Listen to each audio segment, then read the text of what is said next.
കേരളത്തിലെ മികച്ച നടിയാര്? തലപുകഞ്ഞാലോചിക്കേണ്ട ഉത്തരം വളരെ സിമ്പിളാണ്. 2026 കേരള നിയമസഭയിലെ മികച്ച നടിക്കുള്ള അവാർഡ് ഇത്തവണ നമ്മുടെ പ്രിയ ആരോഗ്യമന്ത്രി വീണ ജോർജിന് സ്വന്തം. സർട്ടിഫിക്കറ്റ് അടക്കം കയ്യിലടിച്ചു കൊടുത്തിട്ടുണ്ടെന്നാണ് അറിയാൻ കഴിഞ്ഞത്. മന്ത്രിയുടെ അഭിനയത്തിന് അങ്ങനെ ഔദ്യോഗികമായി തിരശ്ശീല വീണു. കണ്ണൂർ റെയിൽവേ സ്റ്റേഷനിൽ KSU പ്രവർത്തകർ നടത്തിയ കരിങ്കൊടി പ്രതിഷേധത്തിനിടെ തനിക്ക് മാരകമായി പരിക്കേറ്റു എന്ന മന്ത്രിയുടെ വാദങ്ങൾ വെറും പച്ചക്കള്ളമാണെന്ന് തെളിയിക്കുന്ന മെഡിക്കൽ റിപ്പോർട്ട് ഇപ്പോൾ പുറത്തു വന്നിട്ടുണ്ട്.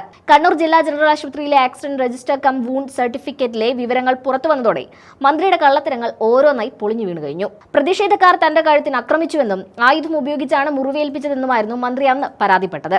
എന്നാൽ പുറത്തുവന്ന റിപ്പോർട്ടിൽ ആയുധം ഉപയോഗിച്ചുള്ള ഒരു മുറിവോ അല്ലെങ്കിൽ ഒരു ചെറിയ ചതവോ പോലുമില്ലെന്ന് ഡോക്ടർമാർ വ്യക്തമായി രേഖപ്പെടുത്തിയിട്ടുണ്ട്.